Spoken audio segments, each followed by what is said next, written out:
तुम मुझे डराने की कोशिश कर रही हो। सनम, देखो आई अंडरस्टैंड, ये सब तुम्हें सुनने में बहुत स्कैरी लग रहा होगा, लेकिन अभी अभी मैंने तुम्हें जो कुछ भी बताया तुमने तो सिर्फ सुना है। इमेजिन ये सब तो मैंने अपनी आंखों से देखा है।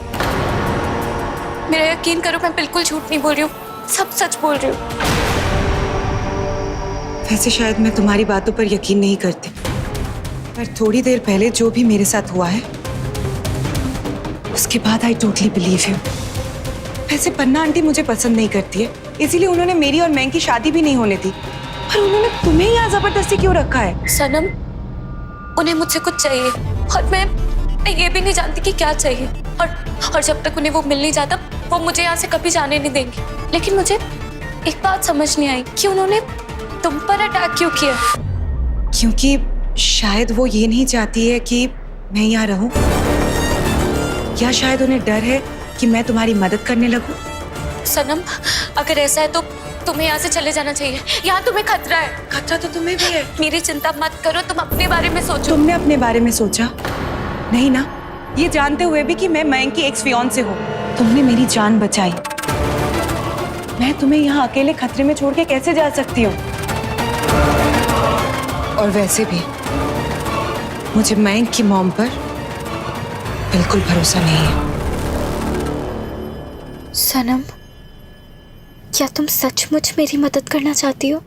हाँ तारा,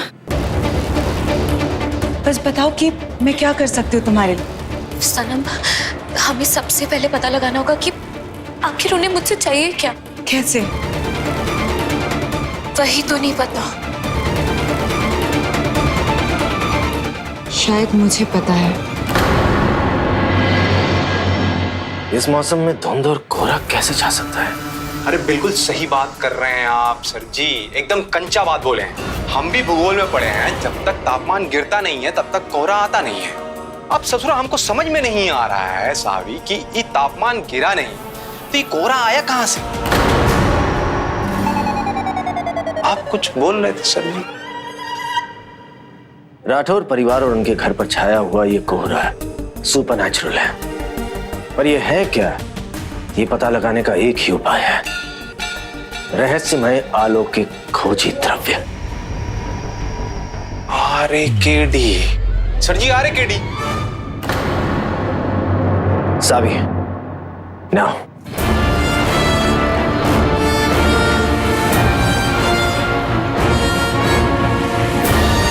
सावी, तुमने कहा था कि वो डोर नॉब कोहरे से पूरी तरीके से ढकी हुई थी। इसका मतलब जब तुमने उस डोर नॉब को छुआ होगा तो कोहरा तुम्हारे हाथ पर भी लग गया होगा। और आरएकेडी पता लगा लेगा कि कोहरा कौन बला है। नमन, ये आरएकेडी क्या है?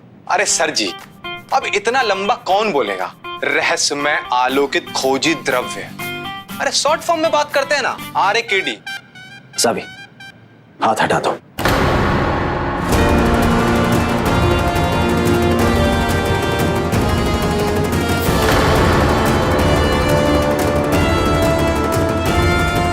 डैड, यहाँ तो कुछ भी नहीं हो रहा है। सावी, थोड़ा सब्र करो। सर जी, ये देखिए।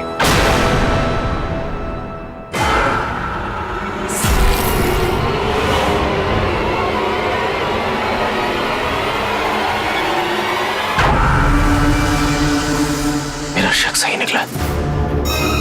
राठौर परिवार पर छाया हुआ ये कोहरा हमारी दुनिया का नहीं है, किसी और दुनिया से आया है, लेकिन कहां से? और इस कोहरे का राठौर परिवार से क्या लेना देना है? पन्ना आंटी के पास एक बहुत पुराना ट्रंक है जिसे वो हमेशा सबसे छिपा के खोलती है। आई एम श्योर उस ट्रंक में हमें कोई ना कोई क्लू जरूर मिलेगा। आई थिंक मुझे इस ट्रंक के बारे में पता है, मैंने उन्हें वो ट्रंक खोलते हुए भी देखा था।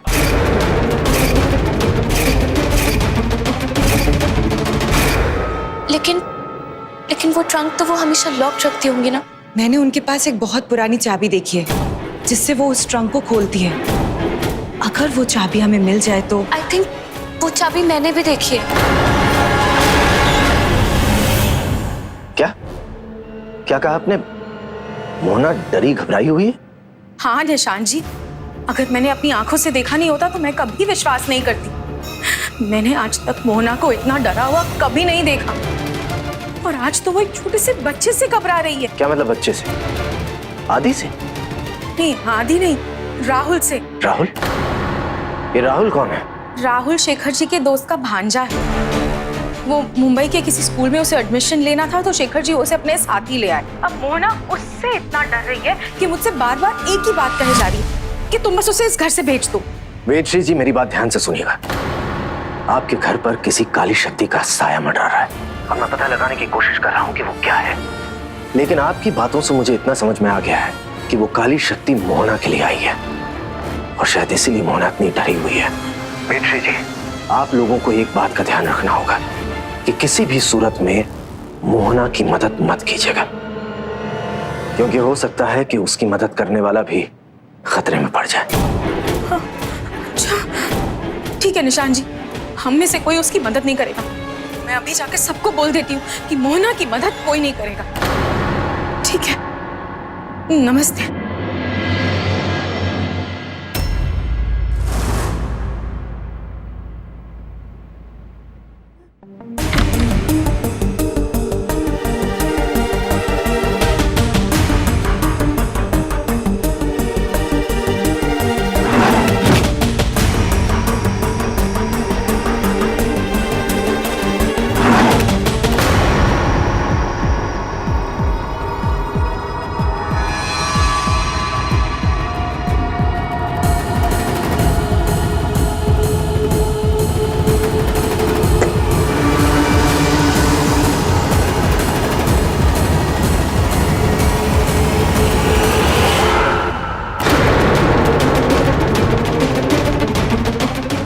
ये वही चाबी है जिसके बारे में सनम बात कर रही थी।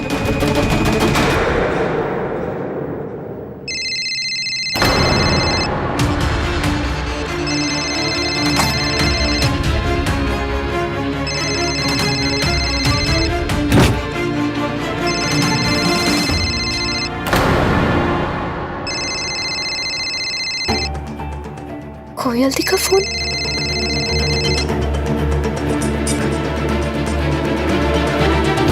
हेलो कोयल दी। तारा, कैसे हो आप? माँ कैसी है? अब भी नाराज है मुझसे? हाँ माँ पहले से काफी ठीक है। 2-3 दिन में डिस्चार्ज भी मिल जाएगा हॉस्पिटल से। हॉस्पिटल? क्या हुआ माँ को? माँ हॉस्पिटल में क्यों है? तुम्हें बताया नहीं मयंक ने? माँ को मलेरिया हो गया था। तबीयत इतनी बिगड़ गई थी कि माँ को हॉस्पिटल में एडमिट करना पड़ा था। और इस मुश्किल टाइम में मयंक ने हमारी बहुत हेल्प करी।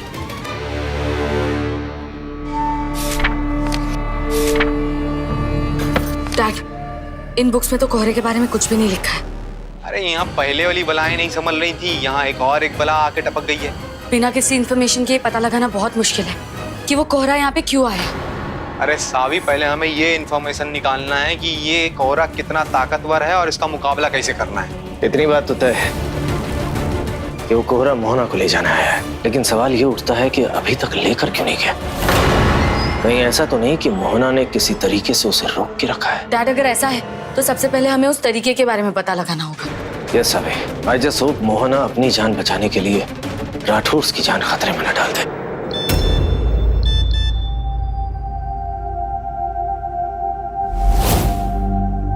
लुक डैड, मुझे ये मैसेज आया है।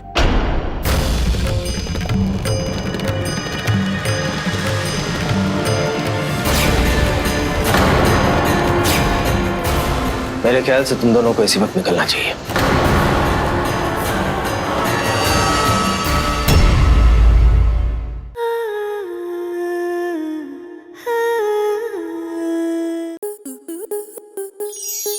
आपके मनोरंजन पर अब नहीं लगेगा कोई ब्रेक। स्टार प्लस के बेहतरीन शोज देखने के लिए लाइक, शेयर और सब्सक्राइब करें स्टार प्लस यूट्यूब पेज को।